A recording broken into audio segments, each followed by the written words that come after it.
Are you searching for true love? Let your search end here.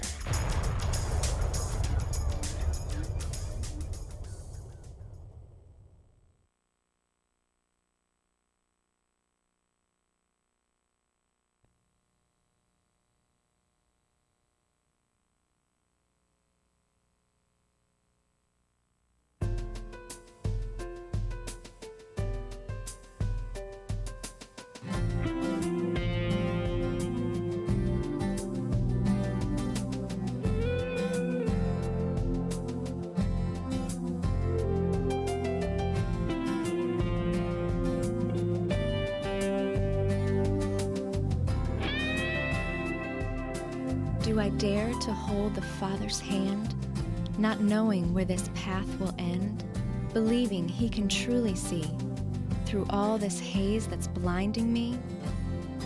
Will I really trust the words He said, though they seem unreal when I look ahead?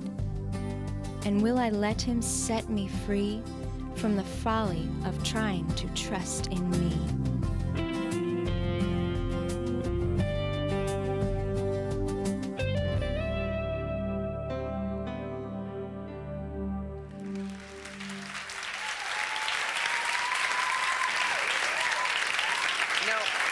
When it comes to relationships and following God's plan for relationships, the hardest part, in my opinion, is trusting God's timing.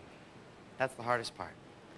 I read this article in Time magazine that really captured the way I feel sometimes when it comes to trusting God's timing. It was a story of this scientific study that they had done with these little kids. They take these little kids into a room, one by one, and the scientist would say to them, all right, here's a marshmallow, and would lay it down right in front of them.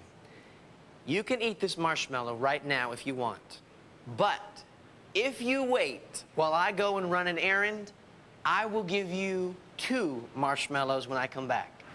So then he'd walk out of the room.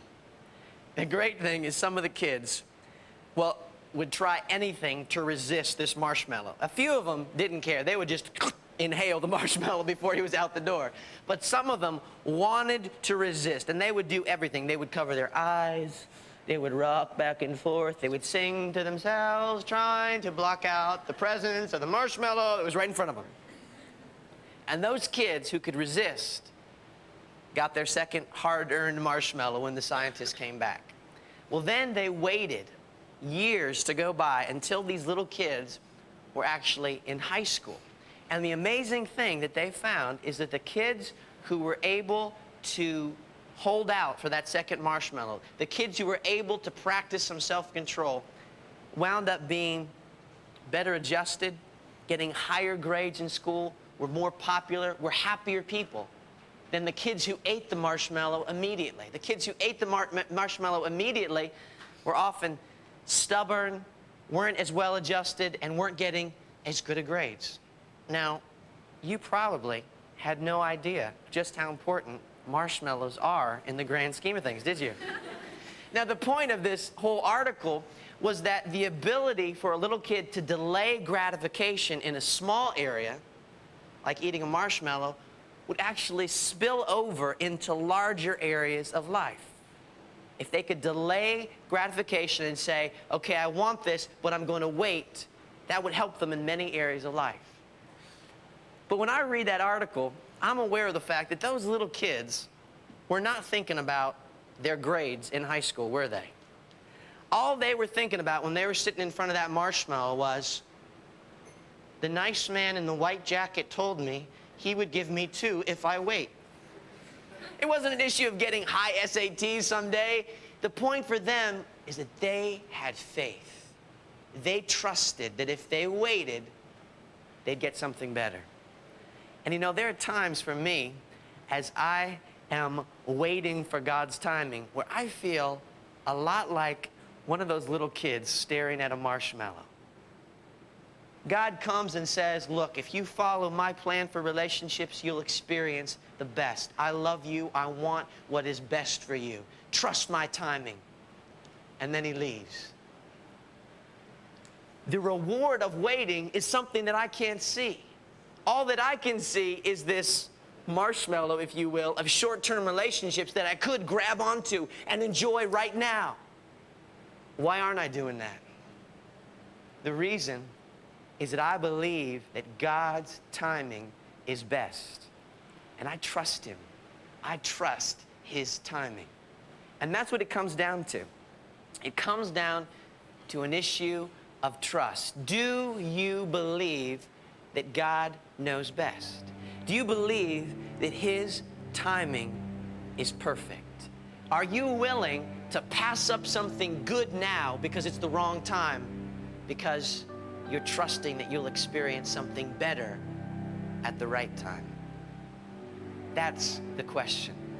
Do we trust Him?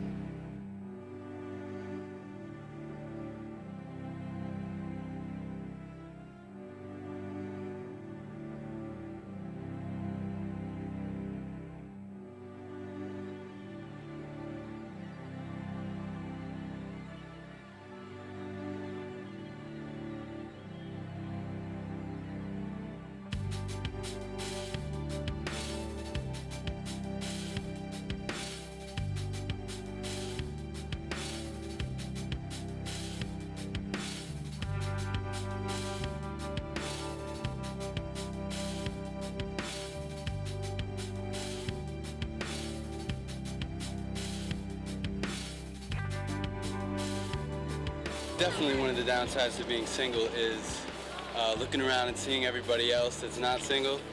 I need company always around me. I can't be alone. I need to talk to someone. I need to have someone around. I think some of the downsides are that if you've been alone for a long time, you begin to feel unattractive. You begin to feel like you're not interesting or worth spending time with. Being single is being very, very, very alone. In your mind, in your heart, you just feel that there's nobody there that really cares. Lonely, not having someone to talk to, not having a soulmate.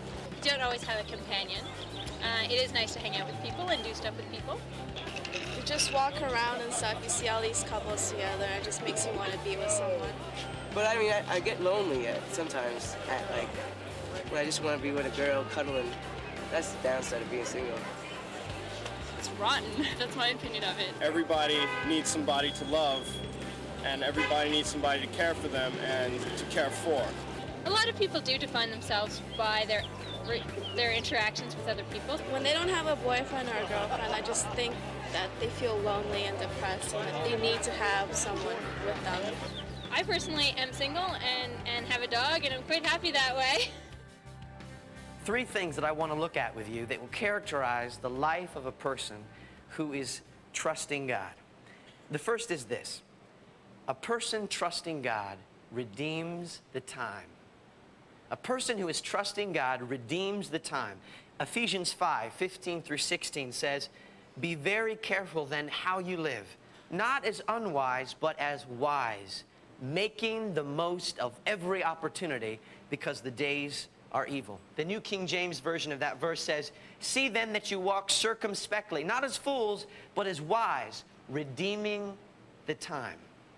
Redeeming the time, making the most of today.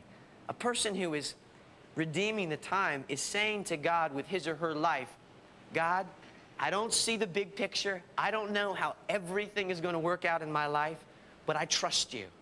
And I'm going to demonstrate that trust by making the most of today, by redeeming the time, by running hard in the path that I can see." That's what redeeming the time is all about. Well, how do we do that? First, we redeem the time by being patient and obedient to God in our current circumstances.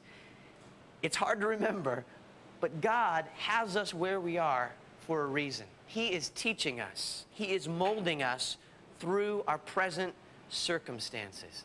Now, what's hard for us is that we want to rush ahead, don't we? It's so easy to go to God and say, "Oh, God, I want to prove myself to you. I want you to see how faithful I will be. I want you to give me this thing down the road."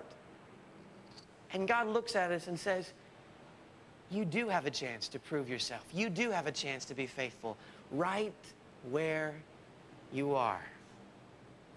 We need to remember that God is teaching us and molding us in the small things of life. And if we try to rush ahead, if we try to rush his timing, we'll miss out on the lessons that he wants to teach us right now. The French have a story of a boy named Peter that illustrates this. Peter, the very gifted, very intelligent boy, but he's flawed with this attitude of impatience. He's always waiting for the next thing to happen. You know, if it's summer, he wishes it were winter. If it's winter, he wants it to be summer. And he's always talking about what he's going to do. He's never focusing on today. Well, in this story, Peter goes out in the woods. He falls asleep under a tree. And when he wakes up, this old lady is leaning over him, and she's holding this silver ball with a gold thread that's sticking out of it. And she says to him, Peter, this is your life thread. If you don't touch it, time passes at its normal pace. But if you pull on it, a day will go by in an instant. And so Peter takes this ball and runs home. Well, the next day, he's in school. He's sitting there in class, and the teacher is droning on and on, blah, blah, blah, blah, blah, blah, and Peter is beginning to fade, and then he remembers this magical thread that's in his bag. So he reaches into it, and he finds the thread, and he pulls on it ever so gently. Pew! The next thing he knows, the teacher is dismissing the class. He's walking out of school, and he goes, yes, I have found my salvation. And so every day in class, when things start getting boring, about 2 minutes into class, he pulls on the thread, and the day is done. He doesn't have to face it. And he just thinks this is fabulous. This is the best thing that's ever happened to him. Well, one day, he stops and he goes, wait a second. I pull on this thread every day to finish the school day. If I pulled a little bit harder, I could be done with school altogether. I could be graduating. And so he got the ball out, yanks on the thread. The next thing he knows, he's graduated from school. He's starting his career. Life is really starting to pick up. And he thinks, this is fabulous. Well, he's in love with a girl, and they are about to be married. But the girl comes to him and says, I love you so much, and I can't wait to be married to you, but I'm just not ready to be married yet. There's skills I need to learn. Peter, it's going to be another year before I can marry you. But Peter, don't be sad, she says. The time will pass quickly. And Peter says, yes, it will pass quickly. He gets his ball out, yanks on the thread. Pew! The next thing he knows, he's getting married to his fiancée. They're starting their family. They're starting to have children. And Peter develops a habit. Whenever anything difficult, whenever anything hard faces him, he pulls on the thread and rushes through it. When life is dull, when finances are tight, when the baby's crying at night, when someone is sick, he pulls on the thread and he rushes through his life. But the sad conclusion of the story is that he comes to the end of his life and he looks back on it and he realizes how empty his life has been. Because he rushed through the mundane, boring, and even the difficult times of his life, he missed out on the richness of life. He failed to learn the lessons that he was intended to learn during those times. And he wishes that he had never pulled on this thread to begin with. Now, obviously, you don't have a magic ball with a thread sticking out of it. If you did, you might be finishing this message sooner. Okay, Josh had just about enough of you. Bing! Okay. But you know what we can do? We can embrace an attitude that does the same thing in our life. We can embrace an attitude of impatience that's always looking to the next thing, that's always dissatisfied, that's always saying, what's coming tomorrow? And in having that kind of attitude, we miss out on what God wants to do right now. How many of us spend our single years always talking about, yeah, when I get married, when I start this, when I do that, and we're missing out on all that God wants to teach us, all that God wants to bless us with today. Let's redeem the time by being patient, by being obedient, right where God has us. It is definitely a struggle at times being single. Watching other couples, friends of mine, get married, start relationships, and still being single, it's a challenge, definitely. I believe that the Lord has ordained this time as me being a single specifically. He's given me this season. It's just been neat to watch as the Lord's given me opportunities to serve families, to develop close friendships within the church with girls. There have been times when I've been able to go on missions trips. I spent some time in Romania.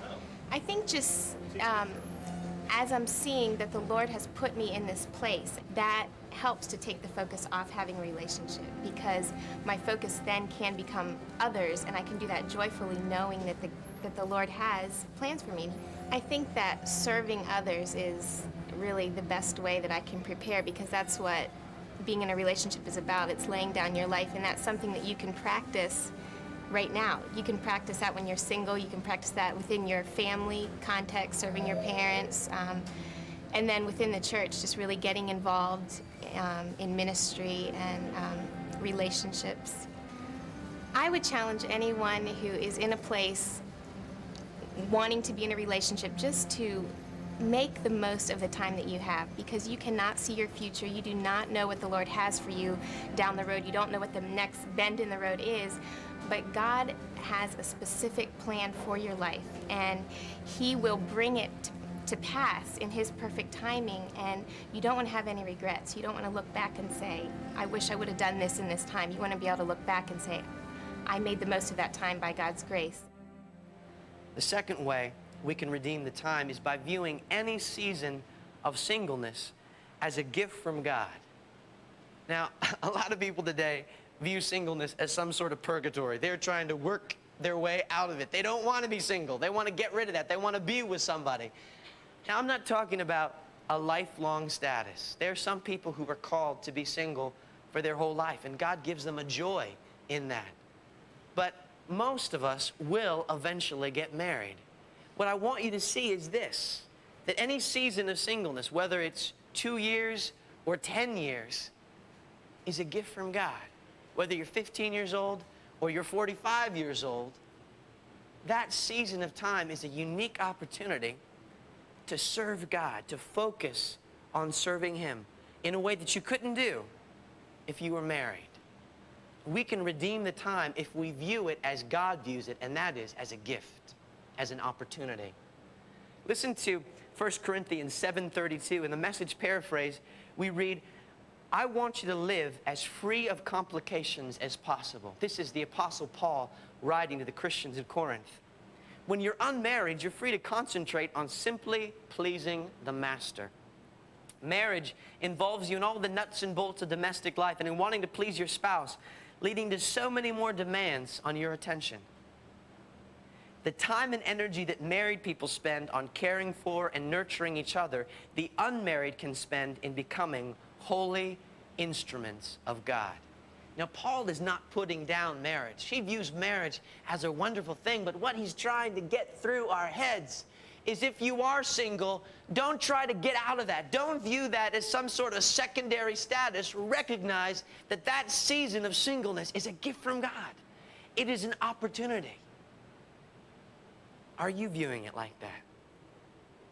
Are you making the most of every day? Are you concentrating on simply pleasing the Master? Are you spending this time becoming a holy instrument of God? Are you giving yourself to God and saying, God, use me in whatever way. Send me wherever you want to send me. Have me do whatever you want me to do. Let me serve in whatever way you want me to serve. I want to use this time in my life, this gift, to its fullest potential. Sadly, most of us don't view our singleness like that. We don't view it as a gift. We have what I call the all I need is the girl mentality. All I need is the girl. I would be happy if I had the relationship. And I get that name from an old 50s swing tune, which I'm actually going to sing for you. You know I'm getting wild when I start singing. This is how it goes. But listen to what this guy is saying in this song. Now, I wish I had my swing band up here, but they couldn't come tonight. Got my tweed pressed, got my best vest. All I need now is the girl. Ba-doom, ba-doom, ba-doom. I got my stripe tie. I've got my hopes so high. I got the time, the place, and the rhythm. All I need is the girl to go with them. If she would just appear, we would take this big town for a whirl. And if she would just say, "Oh, Joshua, I love you," then I would throw away my striped tie. I'd throw away my best pressed tweed, 'cause all I really need is the girl.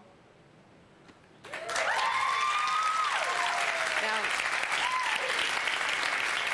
in this song, this guy really has a lot going for him.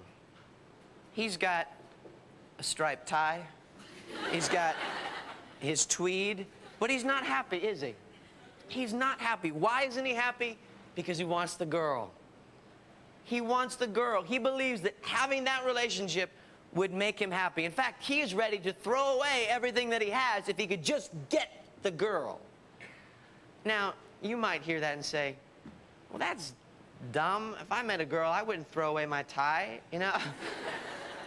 But we would throw away this season of singleness. We would throw away the opportunity that we have to focus on serving God. We would throw away this time by tying ourselves up in one short-term relationship after another, or throw it away by spending all our time wishing we were in a relationship. And instead of making the most of the day, instead of redeeming the time, we let it slip by us because we think that relationship is the thing that's going to make us happy. Jim Elliot, the Christian who was martyred by the Auca Indians, wrote, "Wherever you are, be all there. Live to the hilt every situation you believe to be the will of God." I love that. Wherever you are. If you're single, be all there. Don't be living in tomorrow. Don't be living 4 years from now. Be all there. Live to the hilt every situation you believe to be the will of God. Are you living to the hilt? Are you serving in your local church? Are you serving your family? Are you looking for ways to grow in godliness? Make the most of today. Demonstrate your trust in God by redeeming the time.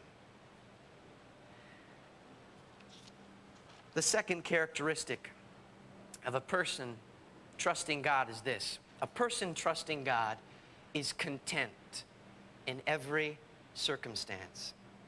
If you really trust God, if you really believe that He's sovereign, that He's in control, that He has your good in mind, then you're going to be content with what you've got. Because you recognize this is no accident. God has me here for a reason, and this is the best possible place I could be, even if it's a difficult time, even if it's a lonely time. If you trust God, you're content. Now, obviously, that's easier said than done, isn't it? Yeah, I am definitely content as a single. It's been a process to get there, but the struggle has been that I definitely want to get married at some point. You know, I still got some time. I'm in college. I'm a senior. I'm graduating. Obviously, you know, I like girls, and a relationship is something that I'd like to have. When I first became like a Christian, I was really passionate for the Lord, and I kind of struck up a relationship with a girl, but just where I was at with school, it wasn't a time for me to be starting anything because I had other things I needed to be doing. In the moment, I wanted to have that relationship, and even though I had a sense, I kind of knew deep in my heart that it wasn't the right thing, it wasn't the right time. I knew that God's plan for me is perfect, and I know that as I trust Him, that He's going to bring things to pass, which are for my good, but my emotions were not in tune with that. I wasn't content with where God had me, and so it was a process of going to the Bible and praying. I'd say my dad and my pastor were two just means of grace to me at that point, because if it weren't for them, I would have pursued something probably. If it weren't for them, I would have made a lot of mistakes. And talking to them just checked my emotions, because I'd be feeling one thing and I'd go to them, just sources of wisdom. My dad and my pastor, just really wise, and they kept telling me to wait, and they kept telling me just to pursue other things, and I took that advice even though I didn't want to all the time. I really didn't want to all the time, and but it saved me a lot of grief. It really did. It is amazing how easily discontentment can seep into your heart. I mean, there are days where you just love being single, you know? It's like, I love being single, girls have cooties, no problem. And then the next day, I don't have anybody. You know, I mean, it's just, you can change so quickly. I remember, this was back when I was living at home. I came in one day, my mother had just gone out and gotten some groceries, and she picked up the mail. And she's going through the mail, and she pulls something out, and she says, "Oh, wow, look at this. It's an invitation to a reception. Jenny Rehnquist got married, Josh." She hands me this card. I look at the card. I read it, my jaw. What? I say, this is impossible. She looks at me, she said, "What are you talking about?" I said, "I liked her in 8th grade." Now, when I walked in the kitchen, I was content as a single. I really was. I was at, I was redeeming the time in that moment. But when she showed me this card, my contentment began to seep from my body. Now, you gotta have the background on Jenny Rehnquist, all right? 8th grade. I have a crush on Jenny Rehnquist. She was a freshman in high school. She was a year older than me. She was about a foot taller than me. I used to think I had a thing for tall girls, and then one day I realized I'm just short. But you know, there's something romantic about staring up into a girl's collarbone. Anyway, I like Jenny, and this one summer that I liked her, she didn't know that I liked her. I went out to spend some time with my grandmother in Ohio, so I'm all the way across the country, and I live, where my grandmother lives is close by to a movie theater, and so I ride my bike over to this movie theater, and I went to see the movie Dead Poets Society. Do you remember this movie? About this teacher who's teaching in this all-male school, and he's challenging his students to seize the day. Carpe diem, boys, seize the day.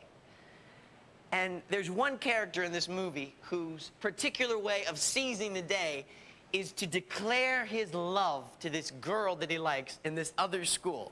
And he does this, and then the girl ends up falling for him, and everything works out, and I'm sitting there in the movie theater, and I'm just like, oh yeah, that is so me. That is me. That is me.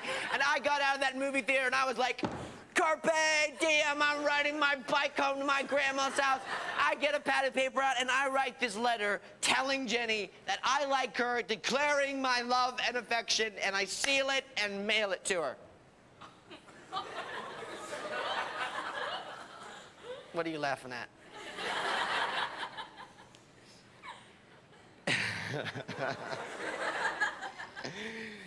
I get a letter back from Jenny.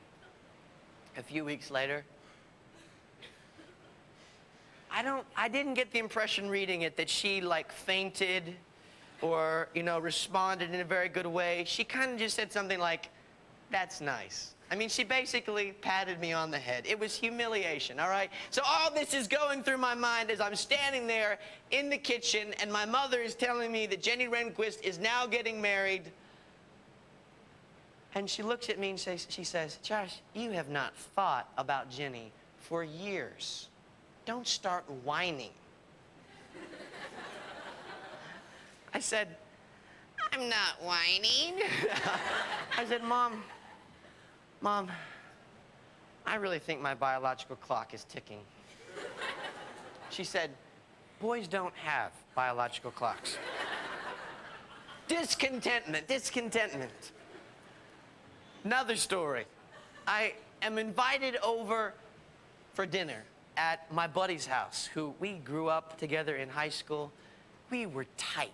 You know what I mean? We did everything together. We went water skiing together. We stayed at each other's houses. We did everything together. And this guy is like a bachelor's bachelor.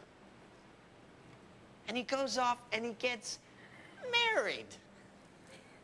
So he invites me over for dinner at his apartment where he and his wife live. So I walk in there and it's all decorated, it's all wifey, you know? And we come into the living room and there are two couches. They sit on one couch and I sit on the other by myself. Never felt so single in my entire life. So they're sitting on this other couch and they decide, let's get pizza for dinner. Okay, but they're not just gonna get pizza. They go and get their pizza coupon box and they start going through their pizza coupons together. Well, should we do Little Caesars? Or I've got one for Domino's, and well, what about this one? And they're just going through their coupons together. And I'm just thinking, this is so sweet. Oh, gosh, you know, this pizza coupons, you know. And they're looking at me. Are you okay? Oh, I am just fine. What do you think? I need a wife to pick out a pizza coupon? I'm great. No, it's funny the times that discontentment can creep up on you. It really is. What was I doing in that situation, though? What I was doing is I was observing someone who had something that I didn't have, namely a wife, and I was allowing myself to compare and basically say to God, hey, God, you see that? That's nice. I like that. Maybe you could, like, fix me up with some of that. My pastor has taught me so much about the fact that complaining really is sin. I'd never thought of that. I thought complaining was like an American right. We complain. That's what we do best. Do you have a problem with that? But no, actually, complaining is sin, because what we're doing when we complain about anything is we are saying to God, God, I don't like the way you are running the universe right now. In fact, I think you need a little help. Let me advise you. Now, we never say that in so many words, but that's what we're doing. When we complain when we're in traffic, when we complain when something goes wrong, when we complain because he's not moving according to our time schedule when it comes to a relationship. That's where trust gets hard. When God isn't bringing that perfect guy or that perfect girl into our life when we think he should, or we see all our friends going off and getting married and we're left behind, or someone comes into the picture and it seems so right and then it doesn't happen, and what are you doing? Did you miss that? Ah!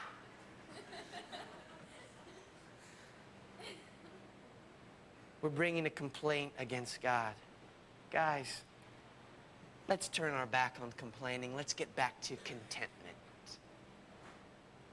I read a plaque at a friend's home. They had this in their living room. I thought it was so profound. It said, contentment is not the fulfillment of what you want, but the realization of how much you already have. That convicted me. Because so often my idea of contentment is saying, God, I will be content as soon as you do this. God, as soon as you take care of this part of my life, then I will be content. But that's not true contentment, is it? True contentment is saying, you know what, God? You've blessed me with so much. Maybe I don't have as much as somebody else, but God, you've been so good to me, and I'm going to choose to focus on all that you've done for me. That's a heart of trust. A heart of trust says, God, you are not withholding any good thing. There's nothing that I don't have that I should have that would make my life better. You know what's best, God. My life is in your hands. I trust you, and I'm going to be content. I'm going to be content. Paul writes in Philippians 4:11 through 13, he's talking about the secret he's discovered to contentment. He says, I've learned to be content whatever the circumstances. I know what it is to be in need, and I know what it is to have plenty. I have learned the secret of being content in any and every situation, whether well-fed or hungry, whether living in plenty or in want. I think we could insert there, whether single or in a relationship or married. And this is the secret key that Paul gives us. I can do everything through him who gives me strength. What is Paul saying? He is aware that God's grace, God's strength is available to help him through any circumstance, through any trial. The secret to being content is realizing that God has us where he has us for a purpose, and that his grace is sufficient to carry us through, to walk with us. Let's choose to trust God today. Let's find contentment in knowing that we can walk through any circumstance in his strength. What we need to realize is that we're not content as singles. We're not going to be content when we get married someday. Because contentment is a state of mind. It's not a destination. If we make it a destination, it never arrives. It always is tomorrow. We need to begin to be content, recognizing that God's strength can carry us through any circumstance. The third characteristic of a person who trusts God is this. A person trusting God makes him their source of hope and their refuge. A person trusting God makes him their source of hope and their refuge. It's easy to say, oh yeah, I trust God. But the question we need to ask ourselves is, what do I turn to when things aren't going so well? What do I run to in times of trouble? Maybe you say, when things are going bad, well, I've got my friends. They'll be there for me. That's who you turn to. Or maybe you say, well, my family will be there for me. Or maybe it's, well, I've got money in the bank, and if everything else goes wrong, I know at least I've got that. Or maybe it's, I've got Breyer's ice cream in the freezer. At least I can turn to that. You know, there are all kinds of things that we turn to for refuge and for comfort. What do you turn to? Well, if you're a person who trusts God, he's the thing that you're going to run to. Psalm 91:2, and may this be true of our lives, says, this I declare of the Lord. He alone is my refuge, my place of safety. He is my God, and I am trusting him. I love this. He alone is my refuge. He's not my backup refuge. He's not plan B refuge. He alone is my refuge. And I am trusting him. Present tense, I am trusting him. Not, I'm going to trust him someday, or I used to trust him. Right now, today, I am trusting him. It's a struggle because I sometimes wonder, what's wrong with me? What do I have to do to get someone interested? But it's not about what I have to do. It's a matter of God's timing and just waiting and just rejoicing with other people. Well, in recent months, because we've had so many weddings at our church, I ran across this scripture, Psalm 33, and it's really helped me a lot. Just brought a revolution in my thinking as far as God and what he's capable of doing. And one of the things it says is, for he spoke and it came to be, and he commanded and it stood firm. And then later on it says, but the plans of the Lord stand firm forever, and the purposes of his heart through all generations. And when I think about that, I think, God is just so powerful that he can make something happen just by speaking. In the past, I was more focused on getting married and all of that, and not so much focusing on the one who gives that good gift. And so now, the Lord has just taught me through many years and trials just that my hope should not be in marriage or the hope of marriage, but in the one who can make that happen. I interviewed a girl when I was writing I Kissed Dating Goodbye who was in her late 20s, and she had recently been married, and she was sharing with me some of the struggles she had as a single. And she was being very honest about the times of loneliness she experienced, wishing that she had that relationship. But she so inspired me as she shared that during those times of loneliness, she learned to view those feelings as God's call to her heart to come back to Him. I love that. I'm so inspired by that. You know, it's not wrong to admit that you're lonely, that maybe you wish you had a relationship. It's not wrong to feel lonely, but what is wrong is when we take those feelings of loneliness and we use them as an excuse for having a pity party. When we exalt our own feelings and instead of turning to God for help and for strength, we focus on our own needs and our own desires and what we don't have. And what I love about her example is that she viewed those feelings of loneliness as God's gentle reminder, come back to me. Run back to me. I'm your refuge. I am your strength. There's nothing else that will protect you like I will protect you. Come back to me. Find your refuge in me. My pastor, C.J. Mahaney, in Writing to Singles, says, your greatest need is not a spouse. Your greatest need is to be delivered from the wrath of God, and that has already been accomplished for you through the death and resurrection of Jesus Christ. So why doubt that God will provide a much, much lesser need? Trust His sovereignty. Trust His wisdom. Trust His love. And in Psalm 9:10, it says, those who know your name will trust in you, for you, Lord, have never forsaken those who seek you. When we know God, when we know His character, we know that we can trust Him. Stop looking to a relationship. Stop looking to some future point. Cry out to Him and say, you alone are my refuge, my place of safety. My good friend, Sheena Littlehale, wrote a poem called Trust that really sums up the struggle that it can be to put our trust in God.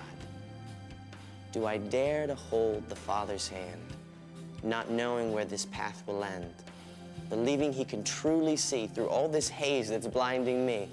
And will I really trust the words He said, though they seem unreal when I look ahead? And will I let Him set me free from the folly of trying to trust in me? Jesus Christ has died for us, has forgiven our sins and given us new life. Let's not doubt that He will provide for those much, much lesser needs. Let's choose to trust Him. Let's take the Father's hand.